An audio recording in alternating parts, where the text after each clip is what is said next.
Assalamualaikum warahmatullahi wabarakatuh. Baik, langsung saja.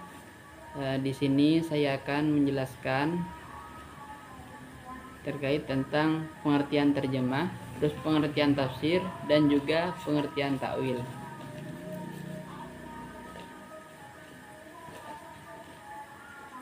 Nah, pengertian terjemah. Kata terjemah berasal dari bahasa Arab, yaitu tarjamah, tarjiman, yang berarti fassarah wa syarah bil lisanin akhar. Artinya itu menafsirkan dan menerangkan dengan bahasa lain, dengan bahasa yang lain. Kemudian lafaz tarjamah tadi dimasuki tak marbutoh, maka artinya menjadi tarjamatun. Nah, maka artinya menjadi pemindahan atau penyalinan dari suatu bahasa ke bahasa lain. Nah, itu pengertian terjemah secara umum. Nah, di sini ada pengertian terjemah menurut istilah, yaitu terjemah menurut harfiah, juga terjemah secara tafsiriyah atau maknawiyah. Yang pertama yaitu terjemah secara harfiah, yaitu memindahkan kata-kata dari suatu bahasa yang sinonim dengan bahasa yang lain, yang susunan kata yang diterjemahkan sesuai dengan kata-kata yang menerjemahkan dengan syarat tertib bahasanya. Nah, maksudnya secara harfiah di sini secara huruf, secara kata. Maksudnya misalnya ini Bismillahi. Nah, jika diterjemahkan maka diterjemahkan ke bahasa Indonesia maka menjadi dengan nama Allah. Nah, itu yang dimaksud secara harfiah. Maksudnya itu tidak mengubah sedikit pun, tidak mengubah dari bahasa Arab itu ke bahasa Indonesia, tidak ditambah-tambahkan. Kan di sini yang dimaksud yaitu yang dimaksud secara harfiah, terjemah secara harfiah itu memindahkan kata-kata dari suatu bahasa yang sama dengan bahasa yang lain. Maksudnya bismillahi. Maksudnya sama bi dengan ismi, nama Allah. Maksudnya itu anggaplah kaku gitu, agak kaku. Terus yang kedua,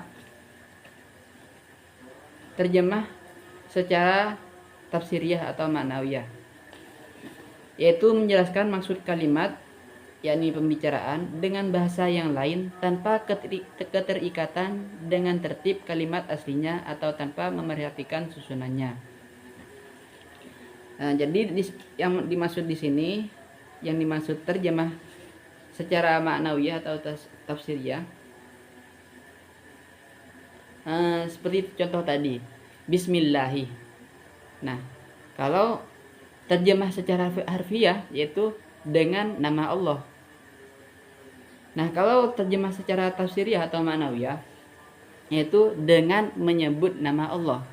Maksudnya itu tidak bergantung, bahasa Indonesianya itu tidak bergantung kepada bahasa Arab, tidak bergantung kepada susunan bahasa Arab.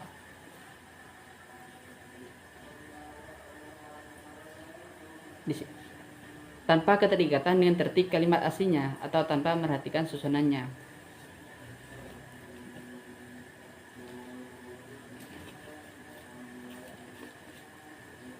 Terus yang kedua yaitu pengertian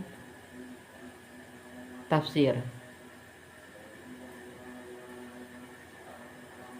Diambil dari kata fassarah yufassiru tafsiron, yang berarti keterangan, penjelasan, atau uraian.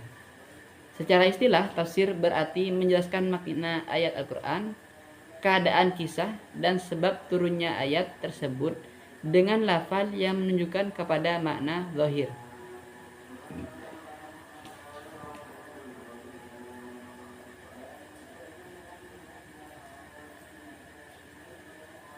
Nah, jadi kata tafsir berasal dari bahasa Arab yaitu isim masdar dari fi'il madhi fassara yufassiru, yang berarti keterangan terus penjelasan atau uraian.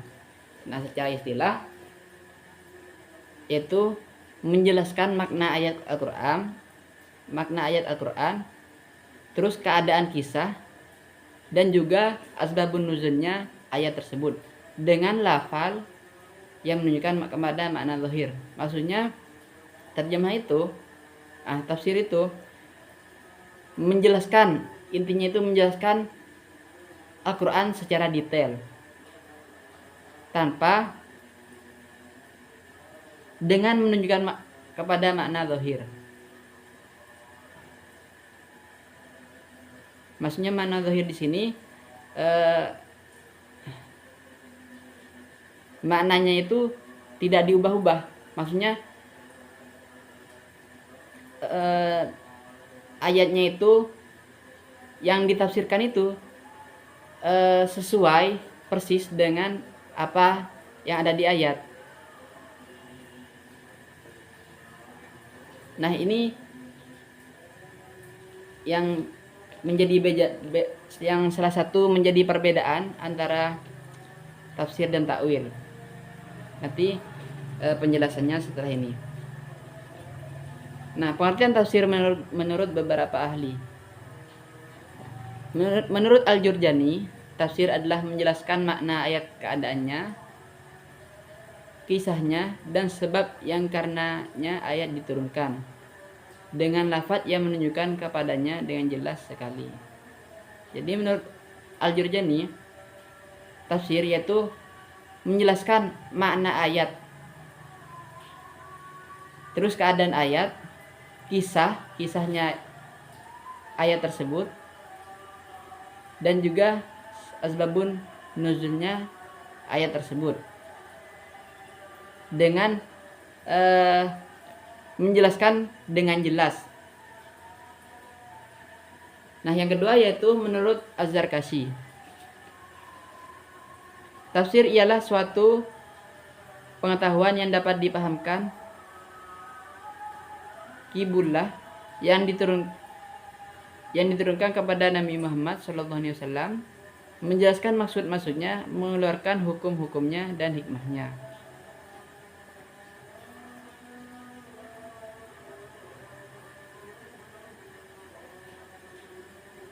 Nah, di sini yang pendapat Az-Zarkashi yaitu tafsir adalah suatu fan ilmu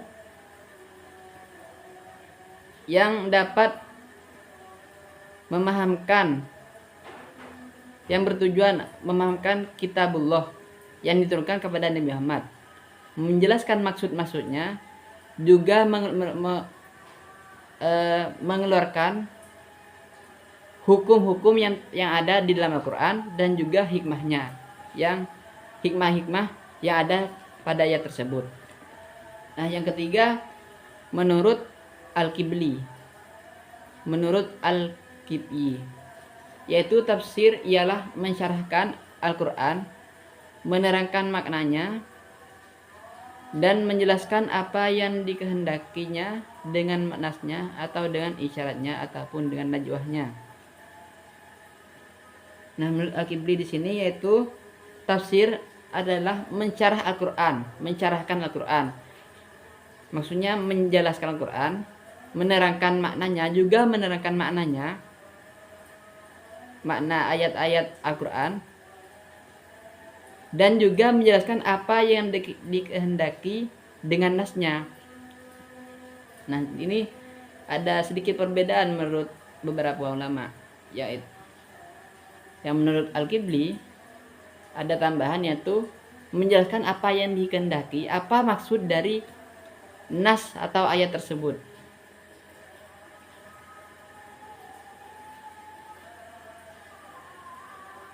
Nah, yang keempat yaitu menurut Syekh Thohir, tafsir ialah mensyarahkan lafaz yang sukar difahamkan oleh pandangan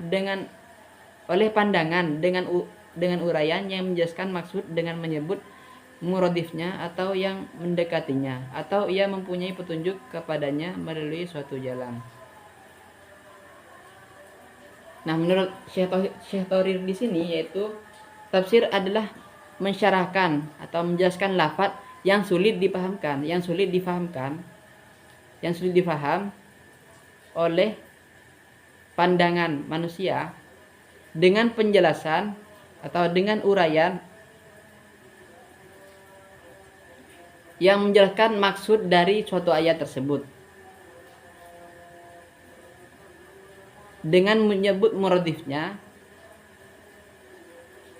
atau yang mendekatinya, atau ia mempunyai petunjuk kepadanya melalui suatu jalan. Nah, itu beberapa pengertian tafsir menurut beberapa ahli. Tapi intinya tafsir ini adalah menjelaskan ayat Al-Quran secara mendetail, baik dari asbabun nuzulnya, terus konteks ayatnya, kisahnya, keadaan ayat, dan lain sebagainya. Terus yang selanjutnya yaitu pengertian ta'wil.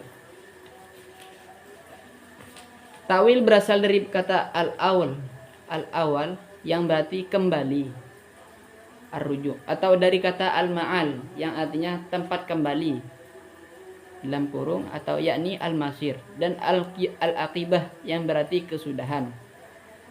Ada yang menduga bahwa kata ini berasal dari kata al-iyalah yang berarti mengatur, al-siyasah. Secara istilah, takwil berarti memalingkan suatu lafal dari makna zahir kepada makna yang tidak zahir, yang juga dikandung oleh lafal tersebut, jika kemungkinan makna itu sesuai dengan Alkitab dan As-Sunnah. Jadi pengertian takwil ini berasal dari bahasa Arab yaitu al-awal. Ada yang mengatakan dari kata al-awal yang memiliki arti kembali. Juga ada yang mengatakan dari al-ma'al yang berarti tempat kembali, dan ada juga yang mengatakan dari kata al-aqibah yang berarti kesudahan. Ada juga yang berpendapat bahwa takwil ini berasal dari kata al-iyalah yang berarti mengatur. Nah, secara istilah takwil yaitu memalingkan suatu lafal dari makna zahir kepada makna yang tidak zahir, yang juga dikandung oleh lafal tersebut. Jadi takwil artinya memalingkan suatu lafal. Misalnya contoh yadullah fawqa aydihim, tangan Allah di atas tangan kalian. Nah, kalau ditakwil maka menjadi kekuasaan Allah ada di atas kekuasaan kalian.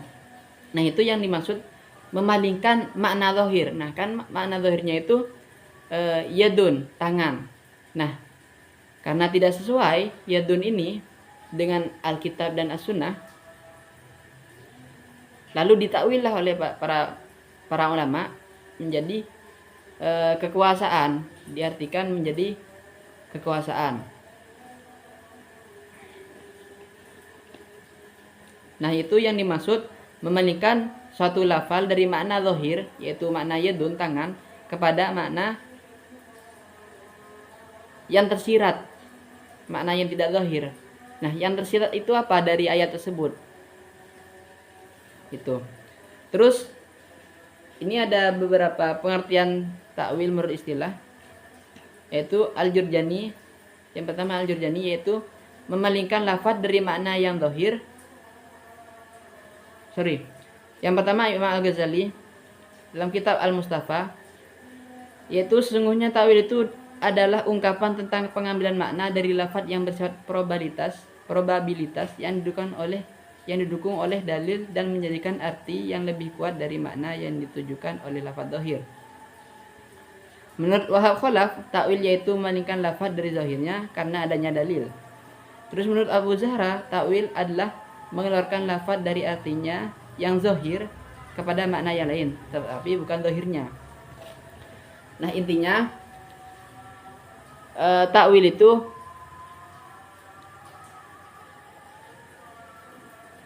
memalingkan makna zahir kepada makna yang tersirat dari ayat tersebut. Gitu. Walhasil terjemah itu simpelnya mengalihkan bahasa dari bahasa Arab terus ke bahasa, misalnya ke bahasa Indonesia. Terus kalau tafsir yaitu menjelaskan secara detail ayat Al-Qur'an. Nah, terus kalau takwil itu yaitu mengungkap ayat yang tersirat di balik ayat tersebut gitu. Memalingkan makna zahir kepada makna yang lebih cocok dengan dalil Al-Quran dan As-Sunnah. Mungkin hanya itu dari saya. Salah hilapnya mohon maaf. Wassalamualaikum warahmatullahi wabarakatuh.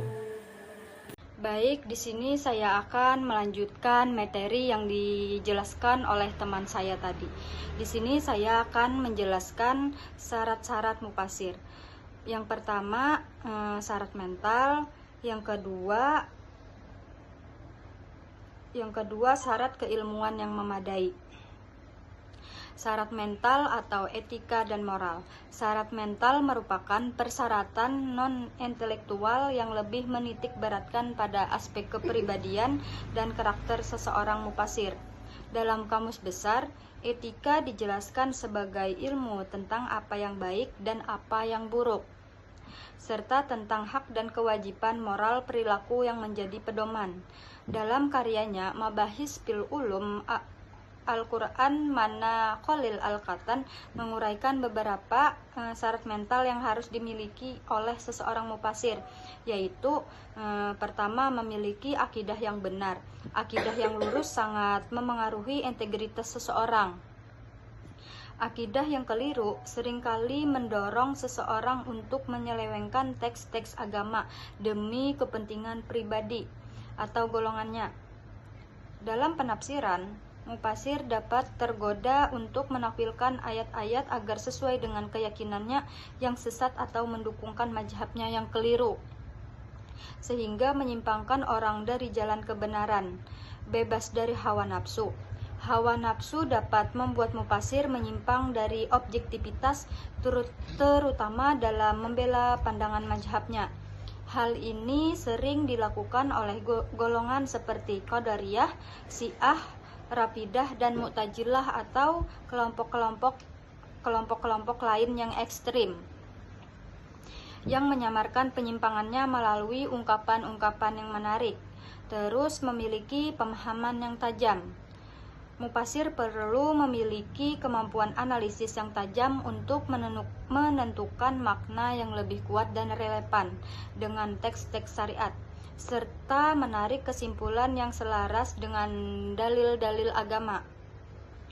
Terus berorientasi pada niat yang benar.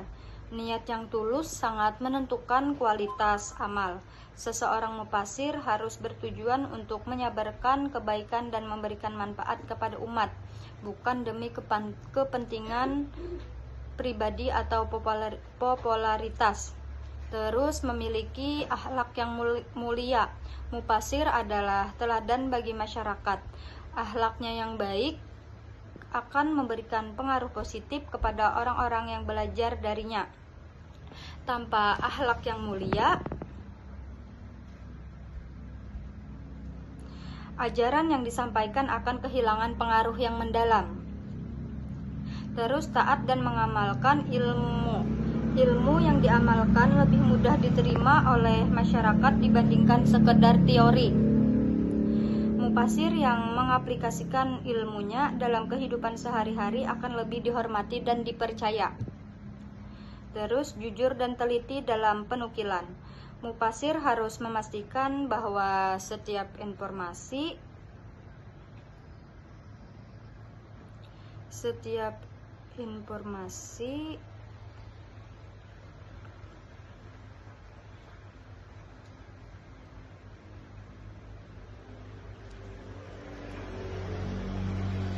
Jujur dan teliti dalam penukilan, mufasir harus memastikan bahwa setiap informasi yang disampaikan berdasarkan penelitian dan rujukan yang valid. Ketelitian dalam menyampaikan data akan menjauhkan mufasir dari kesalahan dan kekeliruan sehingga menjaga kepercayaan masyarakat terhadap tafsirnya. Tawadhu dan lemah lembut. Karena kesombongan ilmiah merupakan dinding kokoh yang menghalangi seorang alim dengan kemanfaatan ilmunya. Terus berjiwa mulia, terus vokal dalam menyampaikan kebenaran. Karena jihad yang paling utama adalah menyampaikan kalimat yang hak di hadapan penguasa yang zalim. Terus berpenampilan yang baik yang menjadikan mufasir yang berwibawa dan terhormat dalam semua penampilannya secara umum. Terus bersikap tenang dan mantap. Mufasir hendaknya tidak tergesa-gesa dalam berbicara. Terus mendahulukan orang yang lebih utama darinya. Seorang mufasir hendaknya tidak gegabah untuk menafsirkan di hadapan orang yang lebih luas keilmuannya daripada dirinya. Terus yang kedua tadi syarat-syarat mufasir. Yang kedua itu syarat keilmuan yang memadai. Berbicara disiplin ilmu, sama halnya berbicara isi tempurung kepala atau kapasitas diri secara intelektual. Kualitas diri secara intelektual akan menentukan ketajaman hasil penafsiran. Disiplin ilmu yang harus dikuasai oleh seorang mufasir sebelum menafsirkan Al-Quran menurut mana Khalil Al-Qatan sebagai berikut. Yang pertama, menguasai bahasa Arab dengan segala cabangnya. Karena Al-Quran diturunkan dengan bahasa Arab dan pemahaman tentangnya bergantungan pada penguraian mufradat, lapas-lapas, dan pengertian-pengertian yang ditunjukkan menurut letak kata-kata dalam rangkaian kalimat. Ilmu qiraah. Dengan ini dapat diketahui bagaimana cara mengucapkan Al-Quran dan dapat memiliki mana yang lebih kuat di antara berbagai ragam bacaan yang diperkenankan. Terus ilmu tauhid. Dengan ilmu ini mufasir tidak akan menafsirkan ayat-ayat berkenaan dengan hak Allah dan sifat-sifatnya secara berlebihan dan melampaui batas. Terus ilmu usul, terutama usul tafsir dengan mendalami kaidah-kaidah yang dapat memperjelas suatu makna dan maksud Al-Quran. Terus ilmu nasih mansukh, habis itu ilmu asbab al-nujul, melengkapi pendapat di atas. Alusi memberikan persyaratan ilmu yang harus dikuasai. Pertama ada mengerti hadis Nabi, paham dengan bahasa Arab, ilmu balaghah. Senada dengan pendapat di atas, Muhammad Ibrahim menyatakan ilmu yang harus dimiliki mufasir adalah ilmu bahasa seperti nahwu,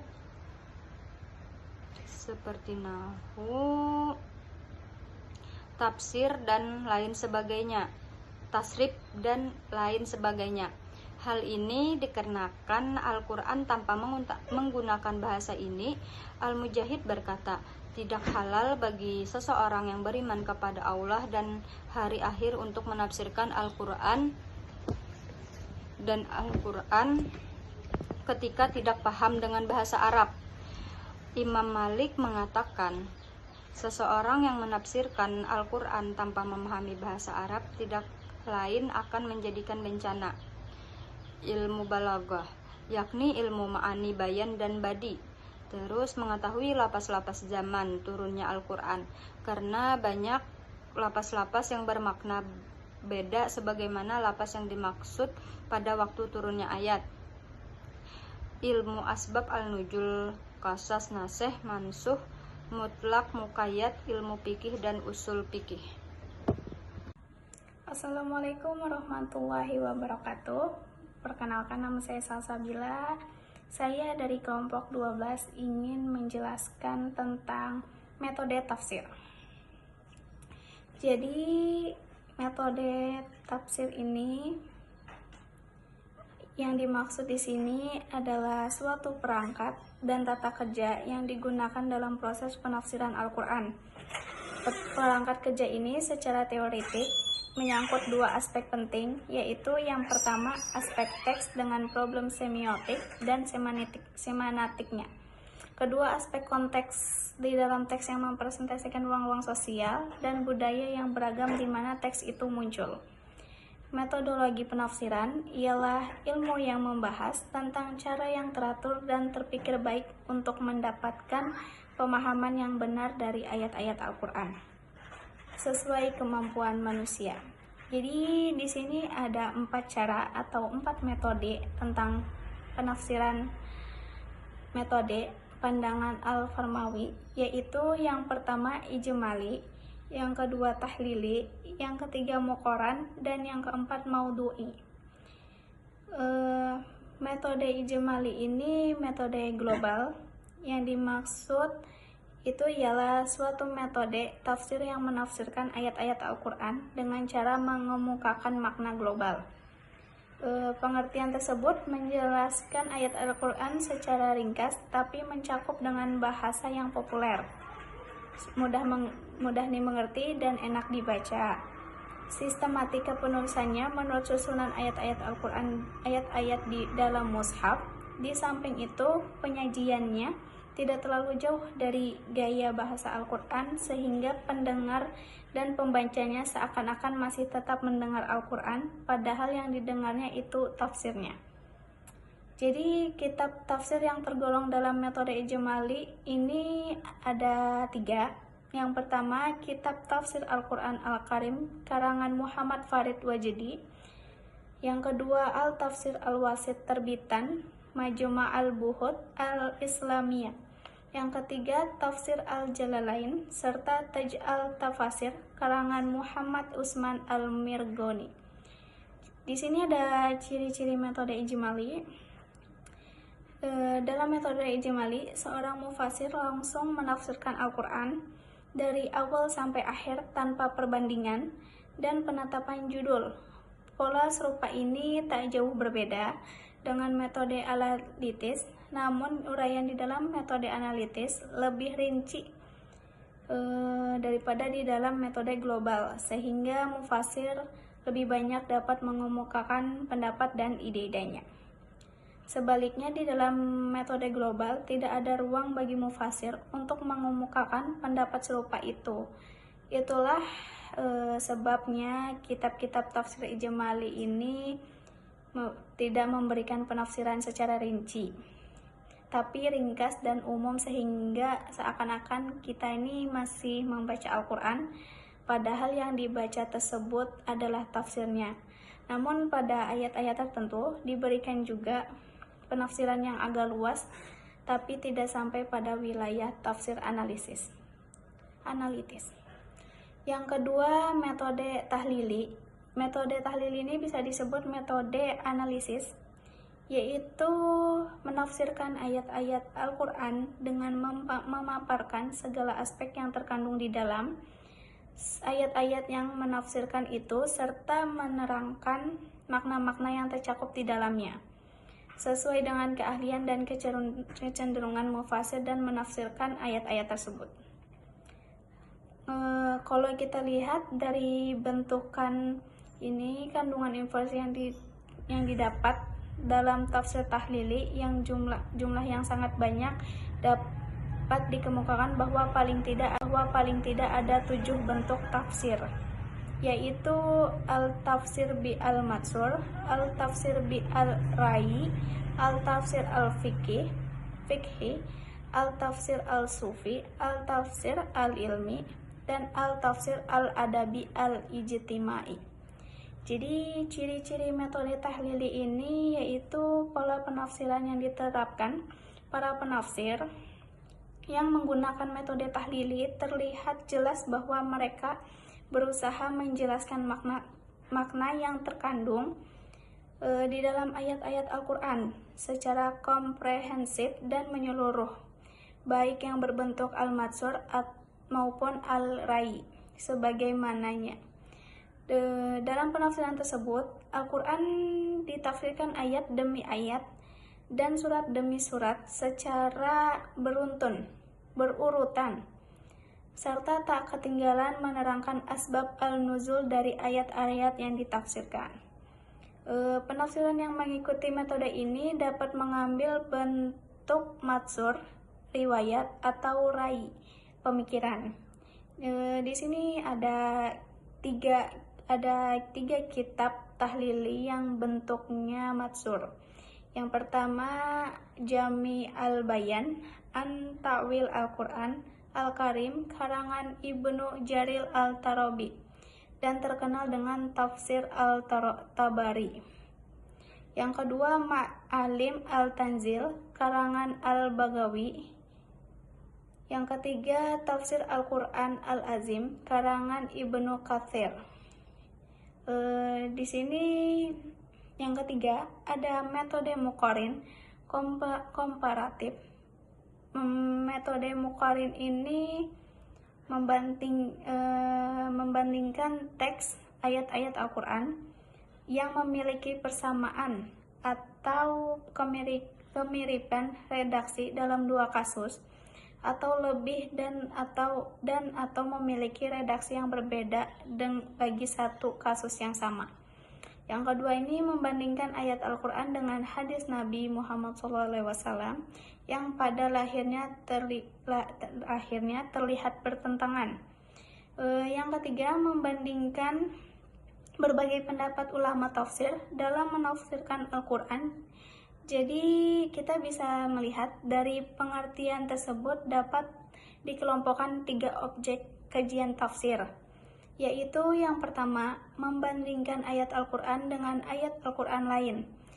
Mufasir membandingkan ayat Al-Quran dengan ayat lain, yaitu ayat-ayat yang memiliki persamaan redaksi dalam 2 atau lebih masalah atau kasus yang berbeda, atau ayat-ayat yang memiliki redaksi berbeda dalam masalah atau kasus yang diduga sama. Ciri-ciri metode muqarin ini yaitu perbedaan yang prinsipil antara metode ini dengan metode-metode lain. Hal ini disebabkan karena yang dijadikan bahan dalam memperbandingkan ayat dengan ayat atau ayat dengan hadis adalah pendapat para ulama tersebut, dan bahkan dalam aspek yang ketiga. Oleh sebab itu, jika suatu penafsiran dapat dilakukan tanpa membandingkan berbagi pendapat yang dikemukakan oleh para ahli tafsir, maka pola semacam itu tidak disebut metode muqarin. Yang keempat, metode maudhu'i, metode tematik. Yang dimaksud dengan metode maudhu'i ini ialah membahas ayat-ayat Al-Quran sesuai dengan tema atau judul yang telah ditetapkan. Semua ayat yang berkaitan dihimpun kemudian dikaji secara mendalam dan tuntas dari berbagai aspek yang terkait dengannya, seperti asbab al-nuzul, kosakata dan sebagainya. Semua yang dijelaskan secara rinci dan tuntas serta didukung oleh dalil-dalil atau fakta yang dapat dipertanggungjawabkan secara ilmiah, baik argumen itu berasal dari Al-Quran dan hadis maupun pemikiran rasional.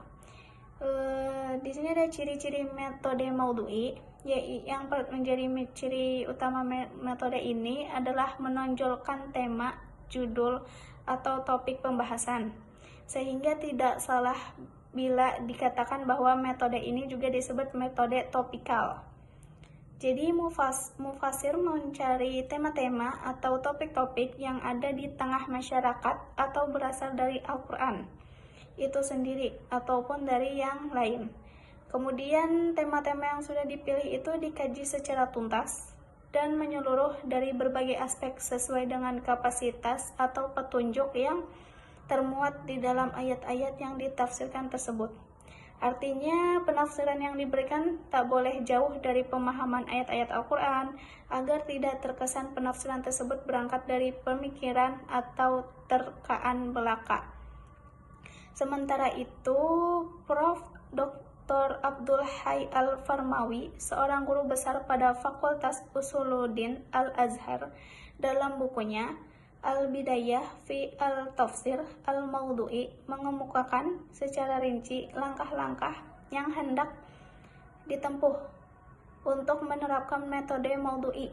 Langkah-langkah tersebut ialah yang pertama, menetapkan masalah yang akan dibahas atau topik. Yang kedua, menghimpun ayat-ayat yang berkaitan dengan masalah tersebut. Yang ketiga, menyusun runtunan ayat sesuai dengan masa turunnya, disertai pengetahuan tentang asbab al-nuzul. Yang keempat, memahami korelasi ayat-ayat tersebut dalam surahnya masing-masing. Sekian dari saya, terima kasih.